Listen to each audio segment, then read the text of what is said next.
Hello friends, नमस्कार विद्यार्थी मित्रांनो.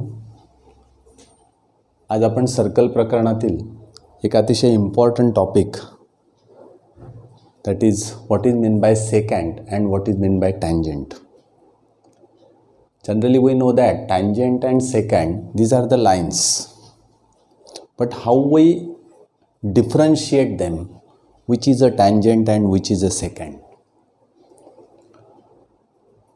Now in a plane we know that there are infinite number of points.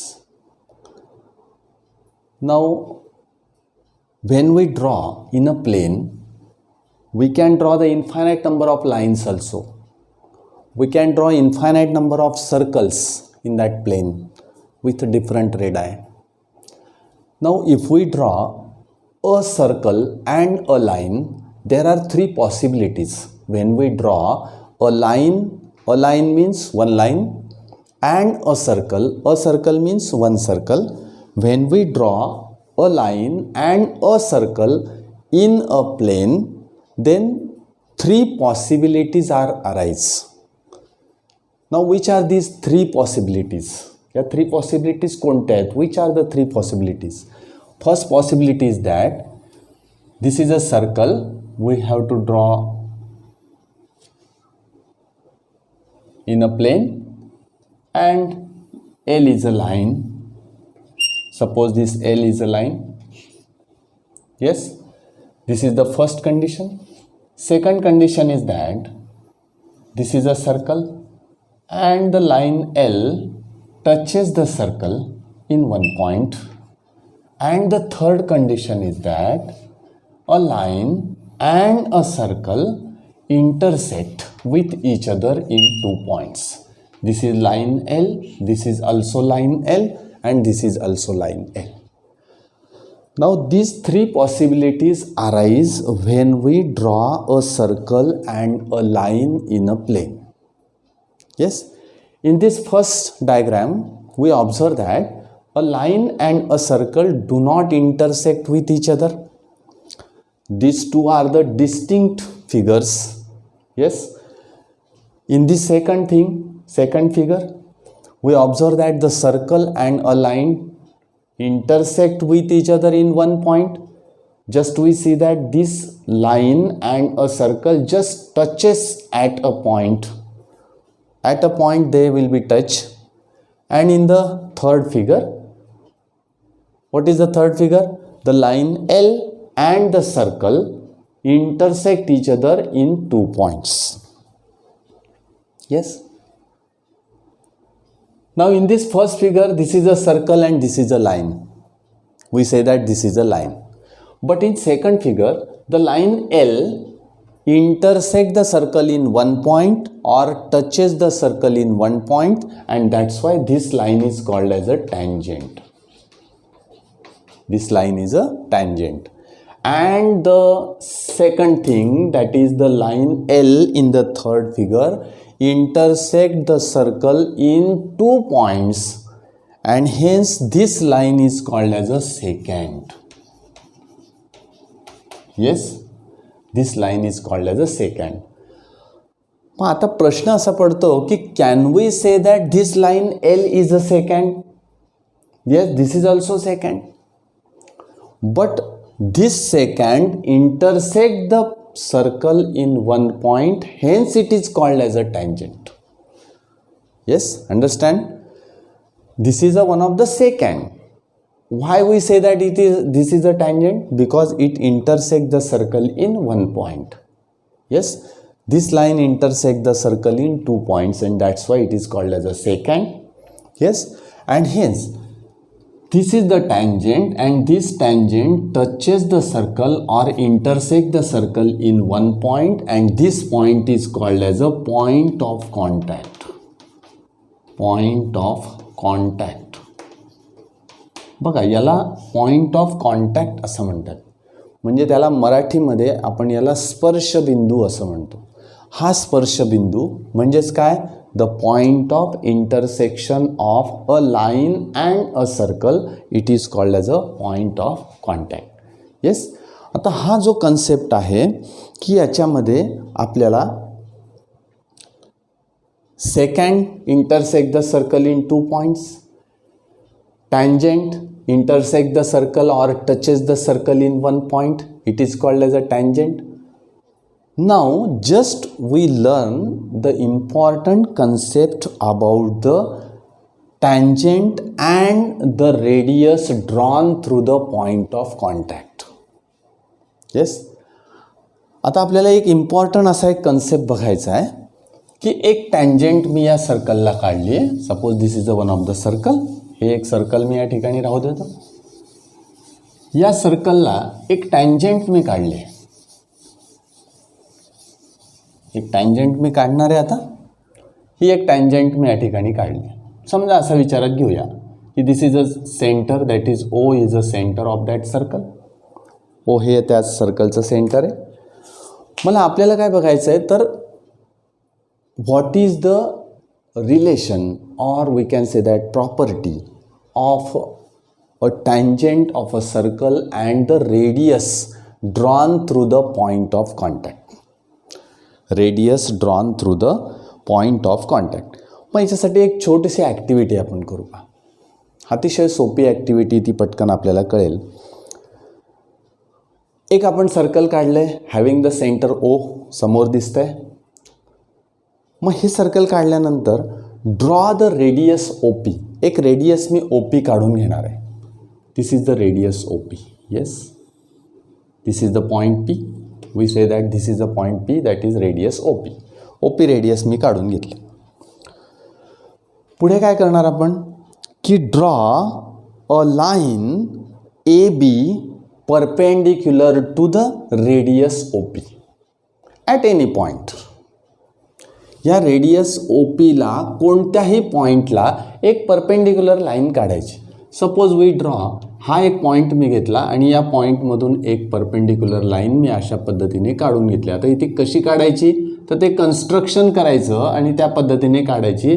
How to draw the perpendicular line to the given segment, या प्रकाराने करायची. म्हणजे तुम्हाला असं पट्टीने काढून चालणार नाही, तुम्हाला परपेंडिक्युलर काढावे लागेल. ओके, एक लाईन आपण काढली. This line is A B. We say that this line is A B.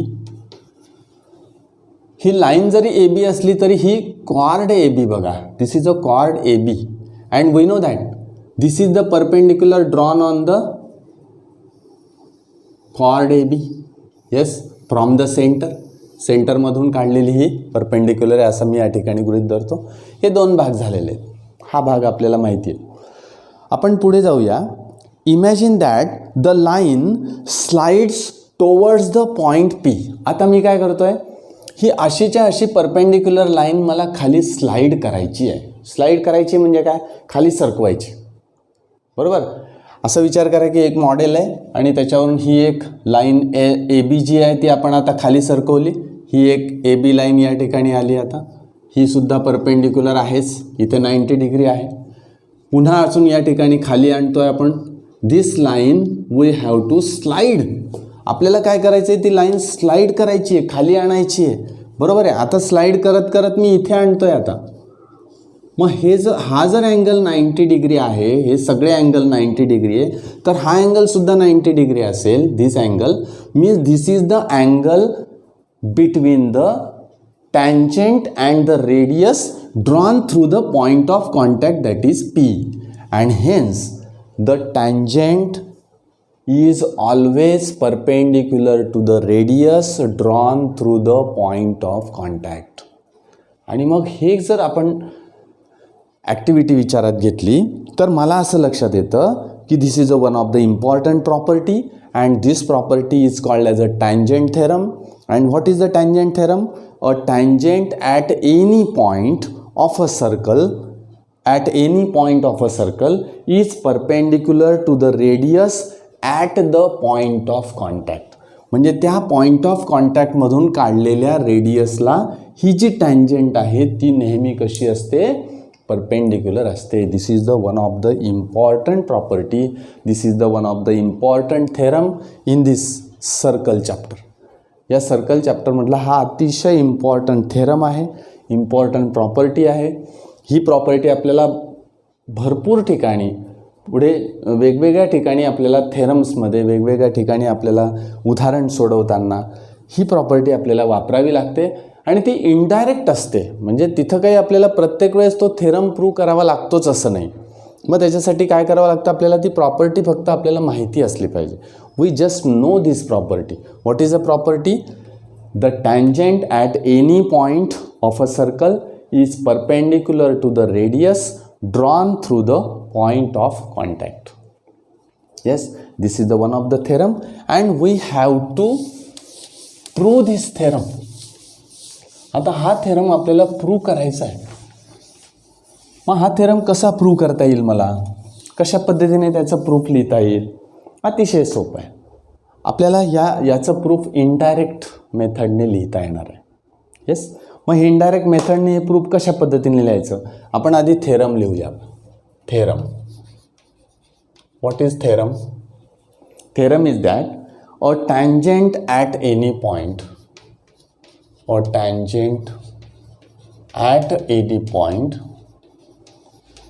point is perpendicular to the radius पण कसं? at the point of contact.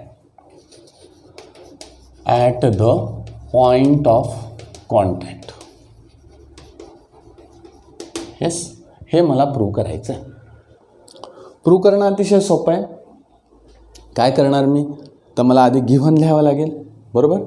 आधी लाईन एल आपण एक टँजंट घेऊया. हे एक सर्कल विचारात घेतलं मी.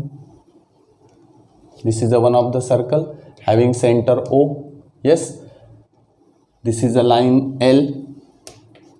This is a point of contact. हा एक पॉईंट ऑफ कॉन्टॅक्ट मी घेतला. This point of contact is suppose A. OA is the radius drawn through the point of contact. Yes, and we know that this is 90 degree. ही जी radius आहे point of contact through काढलेली, ही radius याला टँजंटला perpendicular, हे मला prove करायचं. काय काय करता येईल आपल्याला बघा. मग आधी मी काय करणार, तर गिव्हन लिहिणार. गिव्हन काय? This is the line L. This is line L. L ही लाईन आहे. एल ही लाईन कोणाला? या ठिकाणी मी म्हणतोय की line L is perpendicular to O A, हे मला प्रूव्ह करायचं आहे. पण line L is a tangent to the circle with centre O at the point of contact A. Yes, given आपण लिहूया. Given line L is tangent of a circle with center O at A. बघा, म्हणजे ए या पॉईंटला ती tangent आहे ओ या सर्कलचा centre असलेल्या सर्कलची. येस, आता पुढे जाऊया आपण. Line L two prove. काय प्रूव्ह करायचं आपल्याला? Line L is perpendicular to radius OA. This we have to prove.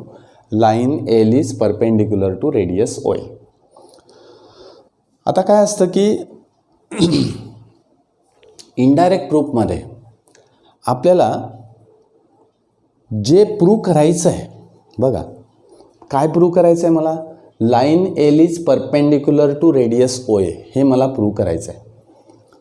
जे प्रूव्ह करायचं आहे त्याच्या विरुद्ध स्टेटमेंट ॲज्युम करायचं. Yes, it is very important and simple thing. काय करायचं की मला जे प्रूव्ह करायचं त्याच्या विरुद्ध मानायचं, असा त्याचा अर्थ. That is the indirect proof. मग आपण काय करणार आहोत? प्रूफ लिहिताना ॲज्युम दॅट. प्रूफला आपण सुरुवात करूया. काय करणार मी? बघा, assume that line L is, बघा लाईन एल, ही लाईन एल मी म्हटलेली आहे, ही line L is not perpendicular to radius O A. Assume म्हटलं आहे. ॲज्युम म्हणजे मानलं आहे मी. काय मानलं आहे? की assume that the line L is not perpendicular to segment O A. or radius OA, line L is not perpendicular to segment OA किंवा रेडियस OA ही याला परपेंडिक्युलर नाही असं मी मानलं. चला आता परपेंडिक्युलर नाही, मग ती जर परपेंडिक्युलर नसेल तर मग कुठली तरी एखादी सेगमेंट परपेंडिक्युलर असेल ना. मग OA परपेंडिक्युलर नाही असं मी गृहीत धरलं. मग मी काय करतो, अजून एक सर्कल या ठिकाणी काढतो म्हणजे आपल्या लक्षात येईल. पहा, हे एक सर्कल मी विचारात घेतलं. पुन्हा या सर्कलमध्ये ही एक लाईन मी पुन्हा काढणार आहे.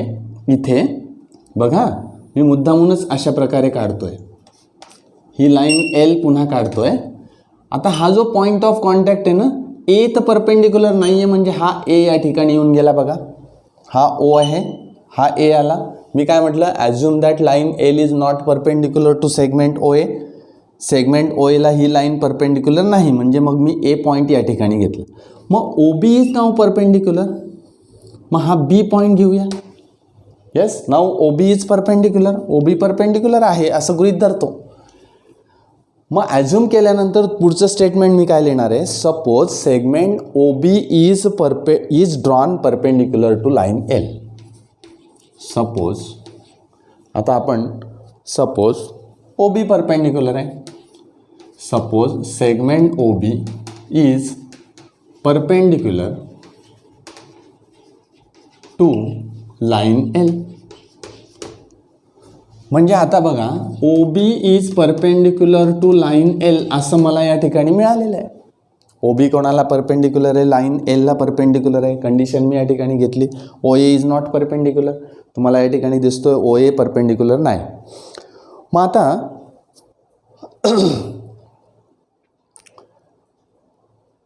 Take a point C on the line L. आता L या रेषेवर एक C पॉईंट मला घ्यायचा आहे. Take a point C on line L such that, पण तो कसा घ्यायचा आहे बघा, such that कसा घ्यायचा आहे, AB is equal to BC. AB is equal to BC असा मला तो घ्यायचा आहे. मग एक C पॉईंट मी या ठिकाणी घेतो आहे. कंडिशन काय आहे तर AB is equal to BC हा C पॉईंट आहे. Yes, AB is equal to BC अशा कंडिशनने मला तो पॉईंट घ्यायचा आहे. And A dash B dash C म्हणजे काय, B is in between A and C अशा पद्धतीने कंडिशन मला ती हवी आहे. बरोबर, म्हणजेच AB is equal to BC मी त्या ठिकाणी घेतलं आहे, BA is equal to BC असं घेतलेलं आहे.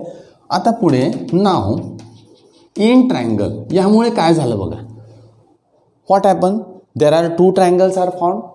ट्रायंगल OAB किंवा OBA in triangle OBA and another triangle OBC and triangle OBC.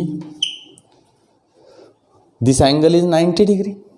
We know that, or we taken this angle OB is perpendicular to line L. That's why this angle is 90 degree. मग हे दोन triangle मला काय दाखवायचे आहेत, congruent दाखवायचे आहेत. कसं दाखवेल मी, AB is congruent with BC. मला माहिती आहे AB is congruent with BC. कारण काय, कन्स्ट्रक्शन केलेलं आहे. It is construction. Second thing, OB is common. OB is common with to OB, common. आणि अँगल कॉन्ग्रेंट आहे OBA. Angle OBA is congruent with angle OBC, each of 90 degree. each of 90 degree. तो angle या ठिकाणी 90 degrees. मग हे triangles congruent झाले and hence triangle OBA is congruent with triangle OBC by SAS test. SAS टेस्टने ते triangles काय झाले, कॉन्ग्रेंट झाले. मग ते कॉन्ग्रेंट झाल्याबरोबर मला काय लिहिता येईल बघा, OC is equal to OA और OA is equal to OC. OA is equal to OC असं लिहिता येईल का, by CSCT, corresponding sides of the congruent triangle. But segment OA is radius. But segment OA is a radius. तुम्हाला माहिती आहे की segment OA काय आहे? रेडियस आहे. बघा, मग OA जर रेडियस असेल तर OA बरोबर OC आहे. OA is equal to OC and that's why OC is also radius. बरोबर, OC इज ऑल्सो रेडियस और OC must be radius. Hence OC must be radius. आता OA आणि OC ह्या जर दोन रेडियस असतील, बघा ह्या जर दोन रेडियस असतील तर ह्या इथून सर्कल अशा पद्धतीने गेलेलं असलं पाहिजे. म्हणजे याचा अर्थ काय, तर ही लाईन L, हेन्स याच्यावरून मला काय लक्षात येतं बघा, line L intersect the circle in 2 points. That means that the line L intersect the circle in 2 distinct points. Hence the line L intersect the circle in 2 points, that is A and C. A आणि C या दोन पॉइंटमध्ये ती line काय होते, त्या ठिकाणी intersect होते. पण मला दिलेलं काय आहे, line L is tangent. We have given this हे, but line L is tangent. Line Lला तुम्ही टँजेंट म्हणताय आणि ती टँजेंट त्या सर्कलला 2 पॉईंटमध्ये इंटरसेक्ट होते. How is it possible? हे शक्य आहे का? बघा, म्हणजे लाईन L म्हणतोय, ती टँजेंट म्हणतोय आणि इथे आलेलं आहे की line L intersect the circle in 2 points. Yes, but line L is a tangent given and hence our supposition किंवा अझम्पशन म्हणूया आपण त्याला, अझम्पशन फाल्स. आपलं अझम्पशन काय होतं, इथे फाल्स होतं. मग अझम्पशन फाल्स झाल्यामुळे काय होईल मग, की OB is not perpendicular to line L. हे सिद्ध झालं. म्हणजेच OA is perpendicular to line L and hence our assumption that the line is L is not perpendicular to OA is false. Yes, our assumption is false and hence line L is perpendicular to radius OA and hence line L is perpendicular to radius OA. This is true. हे false आहे म्हणजे हे true आहे, असा त्याचा अर्थ झाला. म्हणजे हे इनडायरेक्ट प्रूफमध्ये आपल्याला काय करावं लागतं, तर जो भाग मला या ठिकाणी प्रूव्ह करायचा आहे तो भाग उलट मानायचा, म्हणजेच त्याच्या विरुद्ध स्टेटमेंट ॲझ्युम करायचं आणि ते स्टेटमेंट फाल्स आहे असं ठरवायचं. That is the indirect proof. It is very very simple. अतिशय सोपं प्रूफ या ठिकाणी आपल्याला हे मिळतं. आणि मग हा थेरम अतिशय महत्त्वाचा थेरम. काय थेरम आहे, tangent at any point is perpendicular to the radius at the point of contact. Means point of कॉन्टॅक्टमधून काढलेली रेडियस ही नेहमी या टँजेंटला कशी असते, परपेंडिक्युलर असते. अनेक एक्झाम्पल्समध्ये, अनेक रायडर्समध्ये तुम्हाला जे थेरम्स प्रूव्ह करावे लागतात, पुढचे जे काही एक्झाम्पल्स तुम्हाला ज्याच्यामध्ये प्रूफ दिलेलं असतं किंवा तुम्हाला प्रूव्ह करावं लागतं, अशा ठिकाणी तुम्हाला या थेरमचा उपयोग नेहमी करावा लागेल. तर याचा एक कॉन्व्हर्स थेरम आहे. त्या कॉन्व्हर्स थेरमचं स्टेटमेंट काय बघा, याच्या उलट स्टेटमेंट आहे फक्त.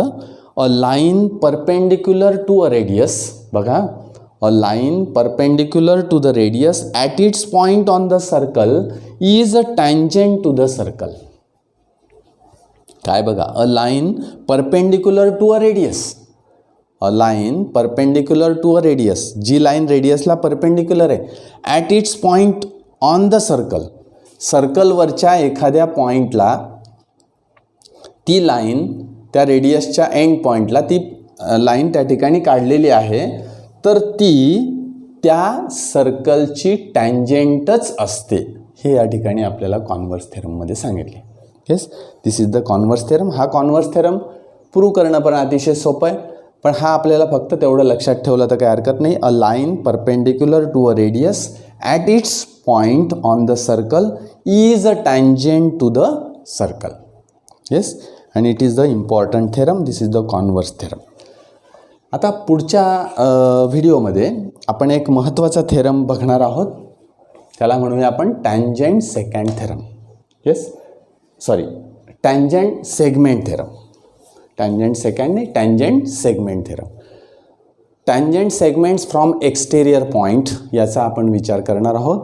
तो आपण पुढच्या नेक्स्ट व्हिडिओमध्ये बघणार आहोत. ओके, तर हा जो महत्त्वाचा भाग आहे, हा जो थेरम आहे, हा तुम्ही घरी निदान पुन्हा एकदा वाचून किंवा तो समजून घ्या आणि पुन्हा लिहिण्याचा प्रयत्न करा. ओके, पुढच्या व्हिडिओमध्ये आपण पुन्हा भेटणार आहोत टँजंट सेगमेंट थेरम घेऊन. ओके, धन्यवाद.